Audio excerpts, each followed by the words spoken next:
Olá pessoal, na aula passada iniciamos e encerramos o tema férias. Dando continuidade com a nossa disciplina, vamos falar um pouco sobre o aviso prévio. Mas, antes de começar, vocês já sabem, tenham sempre em mãos papel, caneta e lápis. Façam as devidas anotações, porque com certeza isso irá ajudá-los no momento das nossas avaliações. Havendo dúvidas, basta postá-las no fórum de discussão dessa unidade. Pois bem, sem mais delongas, passemos ao nosso objeto de estudo, o aviso prévio. Aviso prévio nada mais é do que o aviso, a comunicação feita pelo empregador ou pelo empregado que não mais pretende manter o vínculo empregatício, ou seja, que pretende rescindir o contrato de emprego sem justa causa. Observem que o fim do contrato de trabalho sem justa causa precisa ser precedido de um aviso prévio, de uma comunicação. Tanto o empregado quanto o empregador podem querer rescindir o contrato de emprego. Portanto, o aviso prévio é devido por aquele que quer rescindir, extinguir o contrato sem justa causa, que, repito, pode ser tanto o empregado quanto o empregador.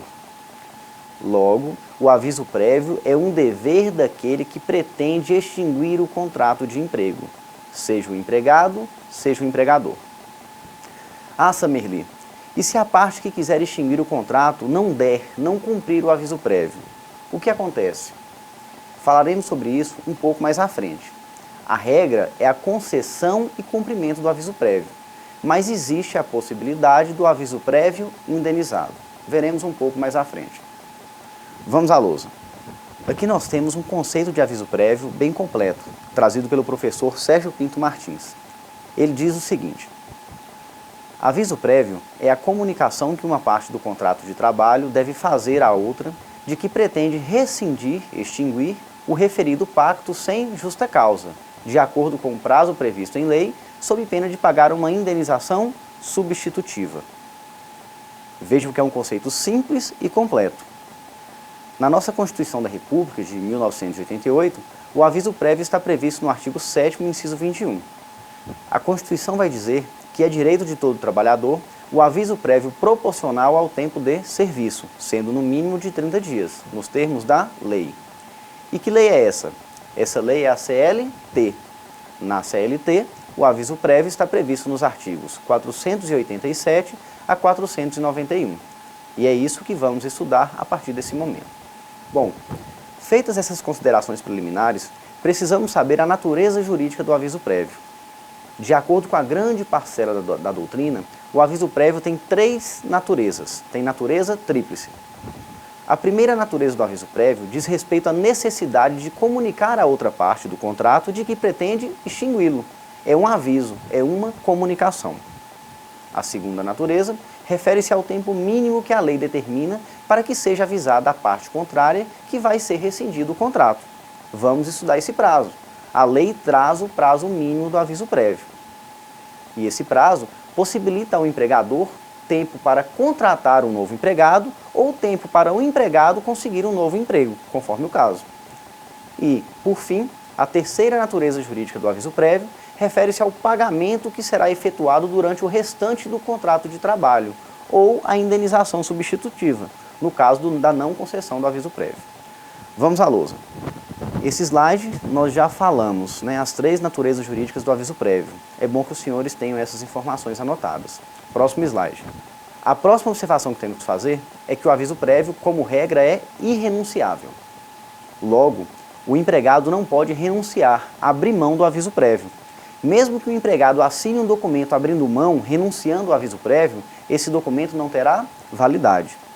Lembrem que estudamos lá na unidade 1 o princípio da irrenunciabilidade dos direitos trabalhistas, que se aplica aqui no caso do aviso prévio.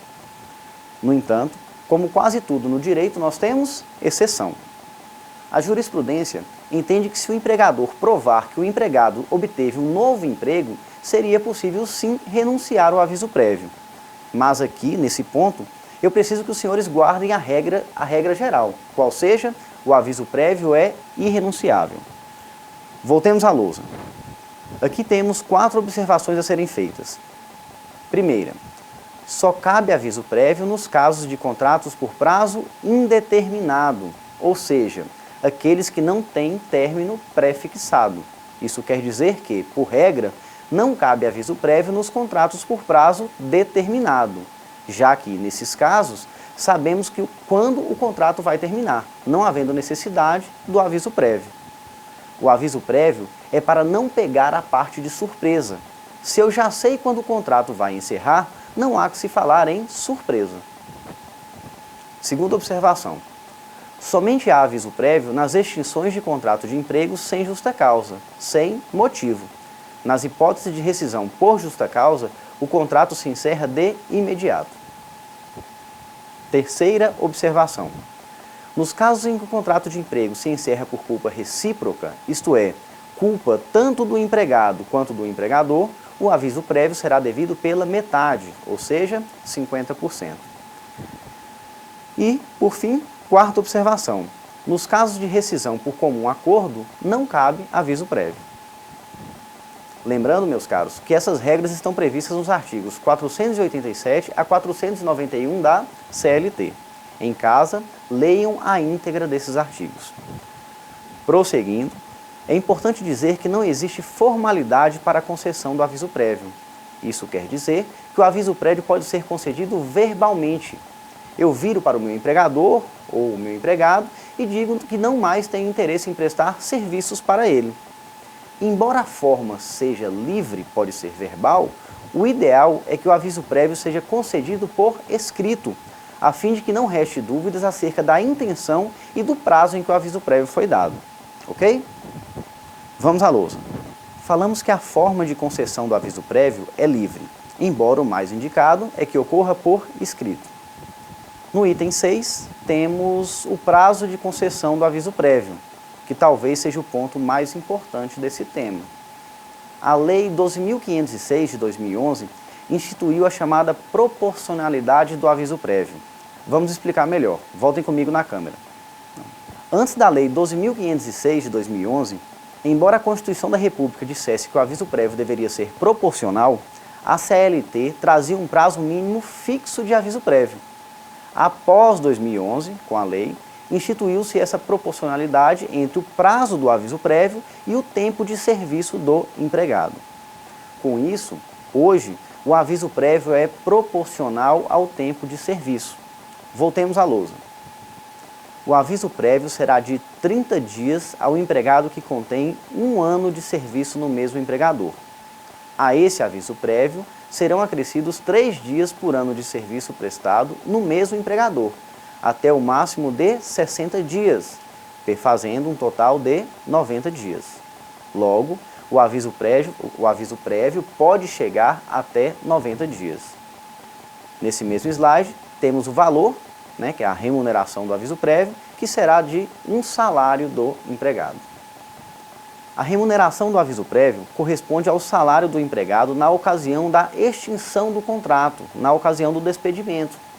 Se o contrato não possui salário fixo, deve ser feita uma média dos últimos 12 meses de serviço. Tudo bem? E, por fim, dando continuidade, para encerrar o tema aviso prévio, falaremos sobre os principais efeitos, sobre os seus principais efeitos. Vamos à lousa. O primeiro efeito do aviso prévio, e talvez o mais importante, refere-se ao fato de que o tempo do aviso prévio integra o contrato de emprego para todos os efeitos legais. Ou seja, o período de aviso prévio é contado para fins de cálculo de todos os direitos trabalhistas, como férias, 13º salário e contribuições previdenciárias e do Fundo de Garantia por Tempo do Serviço. Vejam o exemplo. Imaginem que o empregador dê aviso prévio a um de seus empregados no dia 15 de dezembro de 2019. Na situação, como o empregado trabalha há menos de 1 ano para o empregador, o prazo do aviso prévio será de 30 dias. Se o prazo é de 30 dias, esse aviso vai vencer no dia 14 de 1 de 2020, tendo em vista que o prazo inicia-se 1 dia após o recebimento do aviso prévio da comunicação. Até aqui tudo bem. O que os senhores precisam ter em mente é que entre os dias 15 de 12 de 2019 a 14 de 1 de 2020, o contrato está vigente. Logo, esse tempo é levado em consideração para calcular os direitos do empregado. Durante o prazo do aviso prévio, o contrato ainda não foi extinto. E é exatamente por isso que esse período deve ser levado em consideração para calcular os direitos do empregado. A data de baixa na carteira de trabalho, de extinção contratual, será o prazo final do aviso prévio. No caso do exemplo, o fim da relação de emprego ocorrerá no dia 14 de janeiro de 2020, apesar do aviso prévio ter sido dado em 15 de dezembro do ano anterior, 2019. Próximo efeito do aviso prévio, lousa. O próximo efeito do aviso prévio, nós já falamos. Dissemos que é obrigação da parte que pretende extinguir o contrato fazer a comunicação, o aviso prévio. Na eventualidade da parte não conceder esse aviso prévio, a legislação prevê um aviso prévio indenizado, como substituição pela falta da comunicação. Voltem comigo na câmera. Durante o aviso prévio, o empregado trabalha, embora com uma jornada reduzida, em regra 2 horas a menos por dia. Vamos ver isso daqui a pouco. Mas imaginem que eu, Samerli, um belo dia, ganhe na Mega Sena acumulada, 70 milhões, ganhador único. O que eu faço em primeiro lugar? Peço demissão. Viro para o meu empregador e falo, olha meu querido, foi muito bom enquanto durou, adeus, fui. Vocês devem concordar comigo que eu não vou ficar 30 dias trabalhando, deixando de conhecer a Europa para cumprir o período de aviso prévio que nós estamos aqui estudando. Eu simplesmente não dou o aviso prévio, dou as costas e vou embora, vou conhecer a Europa. Para esses casos de falta de aviso prévio, nós temos o aviso prévio indenizado. Tomem nota de 2 situações diferentes. Quando o empregado quer extinguir o contrato e deixa de dar o aviso prévio, isso permite que o empregador desconte o valor do aviso prévio no momento da rescisão do contrato. Valor esse, como já informamos, que corresponde a um salário do empregado. Por outro lado, quando o empregador despede o empregado sem dar a ele o aviso prévio, o empregador deve pagar o aviso prévio indenizado. O empregado não irá trabalhar, mas irá receber durante esse período. E mais, não irá apenas receber, mas esse período contará como período de contrato de emprego para fins de cálculos de todos os direitos trabalhistas. Voltemos à lousa. A regra é que, durante o período de aviso prévio, o empregado trabalhe. Contudo, nesse período, há a redução da jornada de trabalho em 2 horas, sem prejuízo do salário.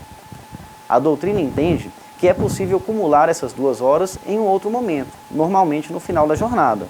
Nesse caso, ao invés de trabalhar 2 horas a menos por dia, o empregado trabalharia alguns dias a menos no final do mês. Logo, no período de aviso prévio, como regra, há a prestação de serviços, embora a jornada seja reduzida. É claro que, no caso do aviso prévio indenizado, essa situação não se aplica, já que o empregado vai receber sem trabalhar. Por fim, o último efeito do aviso prévio que vamos destacar. Lousa.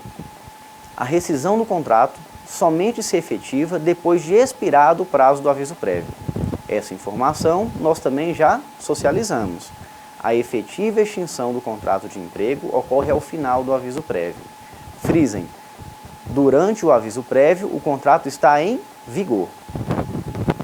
Pois bem, meus caros, por hoje é isso. Dúvidas, como sempre, devem ser remetidas ao fórum de discussão dessa unidade. Obrigado pela atenção e até o nosso próximo encontro.